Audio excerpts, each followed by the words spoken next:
I stayed late after the office cleared out. I waited until the last elevator run. I walked to the stairwell with my badge and a roll of clear tape from my desk drawer. The building went quiet the way it always does after 5. Vents hissing, fluorescent lights buzzing, that dirty carpet smell like wet pennies. My own footsteps sounded too loud, like the place was listening. He used the stairs every night. He bragged about it. He posted his grind crap in the team chat with screenshots of his steps and little trophy emojis, like we were supposed to salute him for not taking an elevator. Same guy who'd forget to loop me in on client threads, then act shocked when I missed something. Same guy who corrected me in meetings with that fake helpful voice. He called it holding the line. I called it being a smug prick with a badge. He also filed the complaint that got me written up. 1 email, 1 PDF, HR's glass fishbowl room. My manager sitting there with his hands folded like he was at a funeral. They read out policy violation like it meant anything, like the policy didn't change depending on who you were. I told them everybody forwarded stuff when the VPN died. HR said, flat, that everybody wasn't in the room. I asked if he'd reported the others too. They did that tight smile and said they couldn't discuss other employees. My manager finally looked up and said, don't make this personal, like it wasn't already. I signed because rent doesn't care about pride, and I walked out feeling dirty. Next morning, I smiled at the guy anyway. I said good morning. I even asked how his weekend was. Not because I'm mature, because I knew if I snapped, he'd get that little victory sparkle and then he'd push harder. He leaned back in his chair and said something about accountability loud enough for the row to hear. My hand shook so bad I had to pretend to type. All day he floated around like the write-up was a joke he'd told. He stood too close at my desk. He'd hover over my shoulder and point at my screen without asking. Once I told him to back up, he laughed like I'd made a cute mistake. I caught myself thinking insane stuff like what if the fire alarm went off and there was a stampede and somebody tripped and it was him. I hated that my brain went there. I hated it more that it felt like relief. By the time the floor emptied out, I'd been swallowing it for 9 hours straight. People packed up fast. I was already half out the door. My manager waved and said, don't stay too late, like he gave a shit. I waited until the last elevator doors closed. Then I opened my desk drawer, grabbed the tape, and stood there for a second staring at it like it was a weapon and a joke at the same time. The stairwell door stuck. You had to yank it. Cold air hit my face, damp concrete smell, that echo you only notice when you're alone. I went up one flight because that's where he always started, where he'd swing the door open and take off like he was training for something.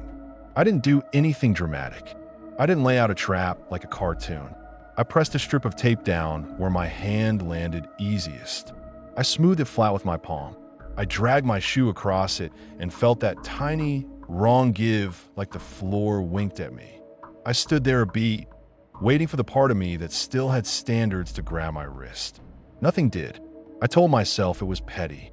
I told myself it was nothing. He'd notice, maybe curse, maybe take the elevator once and stop acting like a god. That was the lie. The real thing in my chest didn't want a lesson. It wanted payback. Simple, stupid, animal payback. The next evening, I sat in my car across the street. I parked where I could see the narrow stairwell window. I kept the engine off. My phone sat face down so I wouldn't stare at it for comfort. I watched that rectangle of glass like it owed me something. My mouth tasted like old coffee. My hands sweated on the steering wheel even though it was cold. Minutes crawled. Lights clicked off floor by floor. Then his shadow moved into the frame. He didn't hesitate. He never did. He hit the landing, turned, started down. I heard the fall through the concrete. Not a scream, not words, just a heavy hit, then a second one, harder than the kind of silence that makes you realize sound was keeping you company. My whole body went hot. For a second, I couldn't even blink. I kept waiting to see his shadow stand up, to see him limp out, to see anything that meant I hadn't just done what I did. The stairwell door downstairs slammed open. Somebody ran out, phone in hand, waving like they were trying to stop traffic with their arms. Another person followed. A car rolled up with hazards blinking. I saw someone point back at the building, then bend over like they were about to throw up. The first siren started far away, that rising wail that turned your stomach. I drove off before the first siren turned the corner. I didn't speed. I didn't do the movie thing. I just left, steady, like I was going to pick up dinner. My hands kept shaking on the wheel anyway. At a red light, I realized I was smiling just a tiny bit, and that scared the shit out of me more than the siren. That night, I didn't sleep. Every time I closed my eyes, I felt that wrong slide under my shoe. Then I heard the hit, and my brain would try to rewrite it into something softer. Accident. Bad luck. Stairs are dangerous. He chose them. I kept stacking excuses like sandbags, and the water still came through. I came in the next day with coffee and a calm face. People huddled around the break room like it was a wake. Somebody said, "Freak accident," and another said, "Thank God it wasn't worse," and I nodded like I agreed. My manager stood there pale, telling everyone to focus on work because that's what managers do when they're scared of a lawsuit. HR sent out an email about resources. Nobody said his name out loud at first, like saying it would make it real. Security replayed the hallway camera on a loop. It showed him walking toward the stairwell door, backpack on, moving fast like always. Then nothing, because the camera didn't point inside. People kept saying, "So weird they don't have coverage," like it was some mystery. I didn't correct them. I didn't flinch. I kept stirring powdered creamer into my coffee until it turned gray. He didn't die. That's the part that still knots my stomach. If he died, it would have been one clean headline and then silence. Instead, it was updates. Surgery. Rehab. He's stable. He's lucky. He's going to be out for a while. Everyone played concerned. They posted get well cards on a conference room wall. I signed mine with a steady hand. My own name looked fake. The company started a little collection because that's what they do when something ugly happens on their property. A spreadsheet went around with suggested amounts, like pain had a price tier. Someone stopped at my desk and said, "We're all pitching it, right?" And I nodded so hard my neck hurt. I sent $20 just to get my name off the list. It felt like paying a toll to keep driving. A week later, facilities put new grip strips on the steps and sent a cheery email about a safety upgrade. People replied all with claps and smiley faces, congratulating themselves like they'd invented traction. I read the thread and felt something crawl under my skin. The building cleaned up the mess like it was routine. No questions, no haunting, just a fix and a memo. Months passed. Work ate everything like it always does. Then one morning he came back. He walked in with a cane and a dead look, like somebody had shut off whatever used to power him. He moved slower. He didn't hover. He didn't joke. He didn't post step counts. He sat down and stared at his screen like it was the last thing tethering him to the room. People did that awkward welcome back thing and then pretended they weren't staring at his limp. One afternoon, I saw him drift toward the stairwell door. My throat tightened so hard, I almost choked on my own saliva. He pushed the bar, cracked it open, and just stood there looking into the stairwell like it was a pit. His hand gripped the cane too tight, knuckles white. Then he shut the door and turned toward the elevators without a word. He never used the stairs again. I still use that stairwell. I still push that sticking door and feel the cold air. I still walk up to the top steps sometimes when nobody's around. I still run my shoe over it. It grips now. It holds the way it's supposed to. And I stand there longer than I need to, listening to my own breathing, tasting that old coffee bitterness, waiting for my conscience to finally do something useful. It doesn't. Why feel is worse than guilt. I miss the slide more than I should. I miss that tiny moment where the world tilted and answered back. I miss it like a junkie misses the first hit. And that's the part that makes me feel like a fucking animal.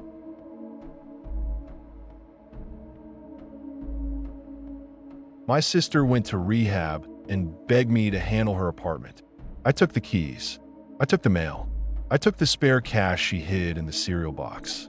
I also took her pills. I didn't swallow them for fun. I sold them. I met men in parking lots. I handed over bottles. I took cash. I went back to her place and wiped my prints off the glass coffee table because I'd started thinking like a thief full time. When she checked in, our mom cried like it meant something clean was finally happening. I got pulled into the good brother role, the one who could be trusted with keys and envelopes and emergencies. Nobody asked if I wanted that. They just handed it to me because I showed up and I didn't look like a wreck. I drove to her place the first night with a grocery list of responsible shit: feed the cat, water the plant, pick up the mail. Then I opened the door and the apartment hit me with that stale, sweet smell of old smoke and laundry that never dried right. It didn't feel like I was helping. It felt like I was walking into a life with the lights off. She told me where the cash was, like she thought I'd take it and pay her bills. Cereal box, back corner, family size. I slid my hand in and felt the roll, thick and warm from sitting against cardboard. My brain did that fast little calculation it always does with money. What can I fix? What can I hide? What can I buy? I told myself I'd borrow a bit for gas and put it back. I didn't put it back. The pills were lined up in her bathroom cabinet, orange bottles with her name printed on them like a permission slip. I stood there reading the labels, checking dates, counting refills left. It made me calm. That's the sick part. It felt organized. It felt like a side hustle that already came with paperwork. I pocketed the first bottle and didn't even hear my own heartbeat doing it. Selling them wasn't some dramatic back alley scene. It was normal men with normal cars who kept their windows cracked and their eyes too steady. First guy I met was in a grocery store lot at noon. He wore a wedding ring. He didn't ask questions. He just held out cash like he'd done it 1,000 times and didn't want to make it complicated. I put the bottle in his hand and he dropped the bills in mine, and that was it. I got back in my car and sat there for a second, hands on the wheel, trying to feel shame. What I felt was relief. Like I'd found a way to make life stop squeezing my throat for once. After that, I got efficient. I learned which days the pharmacy texts came in. I learned how fast she'd notice something missing. I learned that if you move like you belong somewhere, people don't look twice. I'd swing by her place after work, scoop her mail, toss the flyers, open the stuff that looked important. I justified it as helping. I'd take another bottle, wipe the counter, wipe the coffee table, wipe the knobs. I started carrying a little pack of disinfecting wipes in my glove box like a real piece of shit with standards. When she got out, she tried hard. She went to meetings.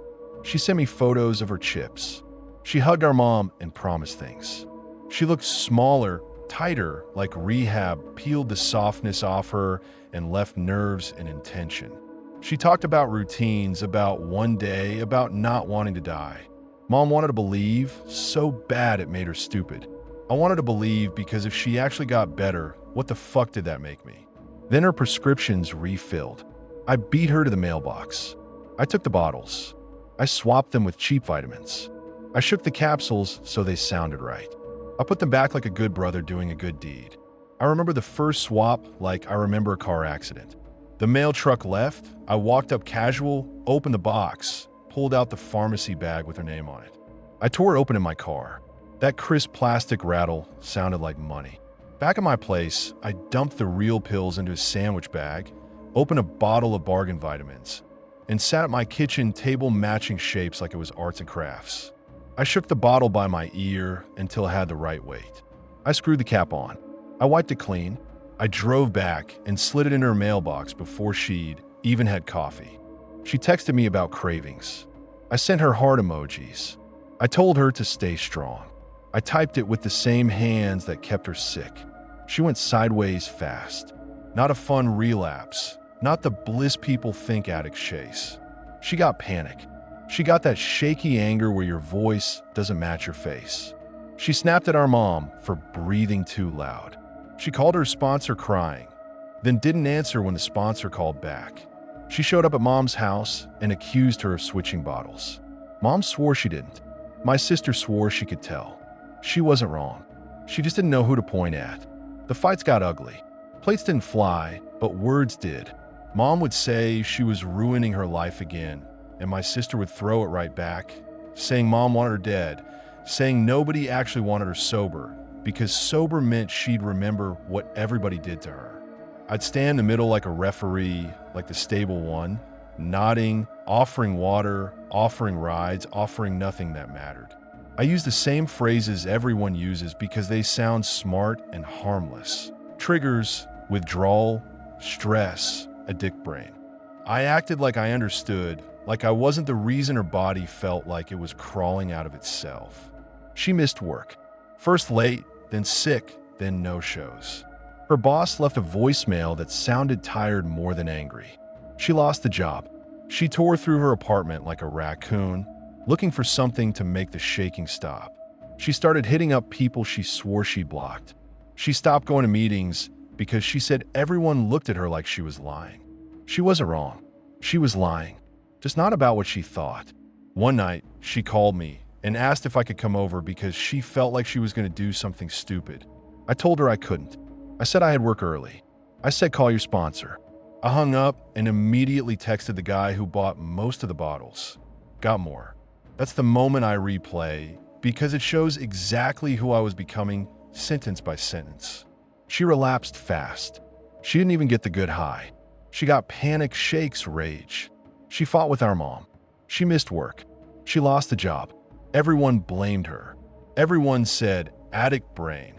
I nodded like I knew. The bathroom night happened after one of those fights. Mom called me screaming, like the sound was coming from the bottom of a well. I drove over too fast, ran inside, followed the noise to the bathroom. The floor was wet. A towel was half in the tub, like someone had tried to clean and gave up. There was vomit everywhere, that sour acid smell that hits the back of your throat. My sister was on her side, cheek against the tile, eyes half open like she was stuck between waking and drowning.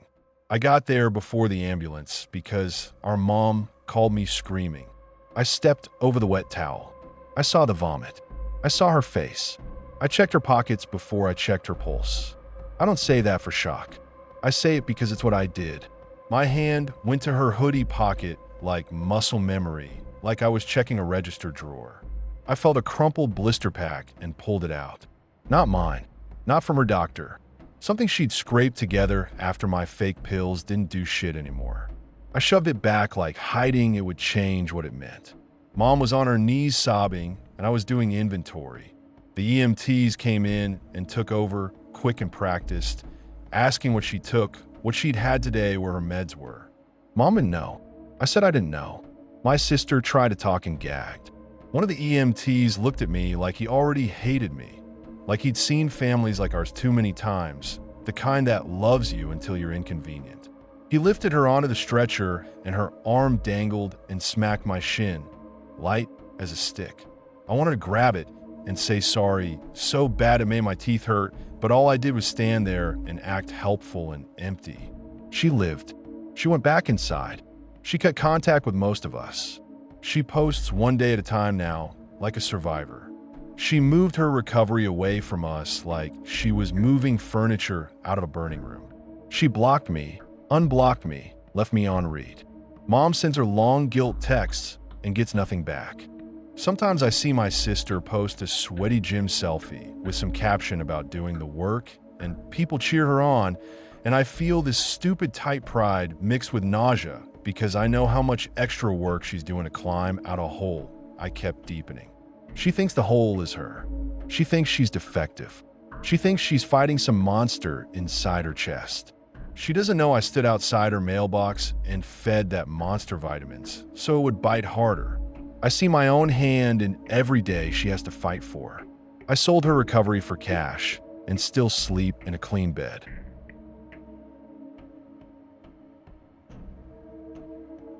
The old guy in 3B died and nobody noticed for 2 days. The hallway smelled like spoiled meat and air freshener. The super forced the door. People gagged. People covered their noses and acted holy. I heard one woman whisper, "Poor man," while she leaned in like she wanted a better view. Somebody sprayed more lemon shit, and it mixed with that meat stink until my eyes burned. The super kept snapping, telling people to back up, and nobody listened until the cops showed. Then everyone suddenly remembered they had somewhere to be. I watched from my peephole, then I walked out after everyone left. His mail was still on the floor, like it had been waiting for somebody who gave a shit. It wasn't a cute little stack either.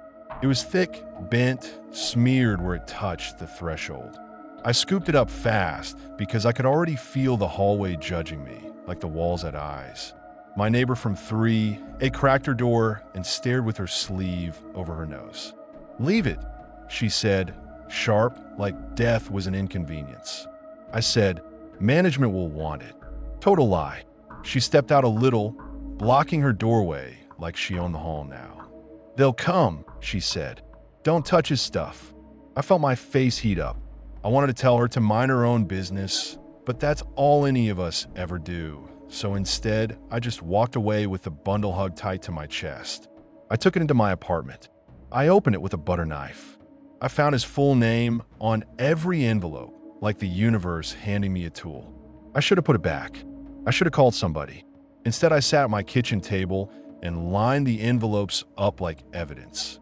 Overdue notices, clinic letters, bank crap, some charity begging him for money he didn't have, a letter from housing about recertification, all of it addressed to a man who was already turning into a stain on the carpet in 3B. That's where the thought landed. Not a plan, a thought, clean and ugly. He's gone, and the machine doesn't know yet. My phone was already on thin ice back then. Late bill, warnings, that final notice tone. I called my provider to switch plans, and when they asked for the account holder's name, I said his. My mouth went dry, but my voice came out normal. The rep asked one security question, and I guessed wrong. She sighed. She asked again like she was doing me a favor. I guessed right. That should have scared me more than it did. I hung up and stared at my own reflection in the black TV screen like I just watched myself climb out of my body. After that, it snowballed because every company works the same way. They don't see you, they see fields on a screen. I used his name again. I set up accounts that didn't belong to me. I kept poking at logins until something cracked open. Messages came in, confirmations hit, and doors that should have stayed shut just opened. I kept my breathing slow. I kept my tone boring when I had to talk to humans. Anytime someone hesitated, I acted annoyed, like they were wasting my time. It worked because people will do anything to get you off the phone. I went to a store the next day and bought a laptop on credit under his name. The kid at the counter didn't look at my face. He looked at the screen. He asked for ID, and I said I forgot it. He rolled his eyes like I was the asshole and started offering alternatives. I leaned in and lowered my voice like I was embarrassed. I made my hand shake. He softened immediately. People love helping when it makes them feel like the good guy. He punched a few buttons, and I walked out with a bag that felt way too light for what it was doing to me. I ran up charges. I bought shit I didn't need. Not even fun shit. Groceries, shoes, a coat, random online orders that showed up in boxes with his name printed clean on the label, like the building itself was approving it. I didn't enjoy it. I'd hit confirm, and then sit there staring at my door, waiting for sirens that never came. I paid late on purpose because late fees stack fast. I let his credit rot while I stayed clean. I watched balances climb like a scoreboard. I told myself it wasn't hurting anyone because he was already dead. That lie kept me warm for about a week. Then the building started noticing details. The doorman started side-eyeing packages. "A lot of boxes for you," he said one night, and he said it like a warning. I snapped. Holiday shopping. It wasn't even close to the holidays. He stared at me like he wanted to push. Then he looked away because this city trains you not to push. The super was worse. He started walking the third floor more, like he was hunting for something he couldn't name. He stopped me by the mailboxes and asked if I'd ever gone into 3B before all this. His breath smelled like coffee, cigarettes, and anger. I said no. He stared at my face too long. Then he muttered, "Old fucker had no family," like that explained anything. I started avoiding the lobby. I used a side door. I took stairs at weird hours. I kept his mail hidden in a shoebox in my closet, like it was a trophy and a curse. Sometimes I'd open it just to see his name again, to remind myself this wasn't some fantasy where nobody gets hurt. Once a week before the niece showed, 3A pounded on my door at midnight, yelling that she could still smell him and it was my fault because I'd been touching his stuff. I cracked the door and told her to back the fuck up. She tried to lean in and peek past me. I slammed it. She kicked it hard enough to rattle the frame. The super stomped up half asleep, cursed at both of us, and went back downstairs like he'd solved the problem. I stood there shaking, hearing my own lock click like a verdict. A month later, his niece showed up to settle the estate. She looked tired. She carried a folder. She didn't look like she'd slept since the funeral. She asked the super questions, and he answered like she was an inconvenience. I heard them arguing in the lobby, not loud but sharp. She said she hadn't even known he'd gotten this bad. The super said something about tenants minding their business, like it was a virtue instead of a disease. She said, so he just died in there and nobody checked? And the super snapped back, lady, I'm not his babysitter. She went to the bank. I followed like a fucking ghost. I told myself I just wanted to know what was happening. I stood behind her in line once. I listened to the numbers. I watched her hands shake around the paperwork. I didn't move. I didn't confess.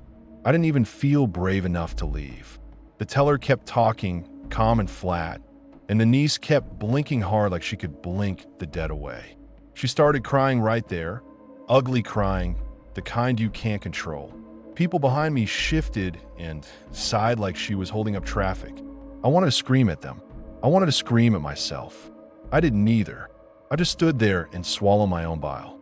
She sold his things to pay debts that were mine. She dragged boxes out of 3B with a moving guy who treated her like a problem. I watched from the stairs because I couldn't stand in the hallway and pretend. The apartment doors sat open and the smell punched out again.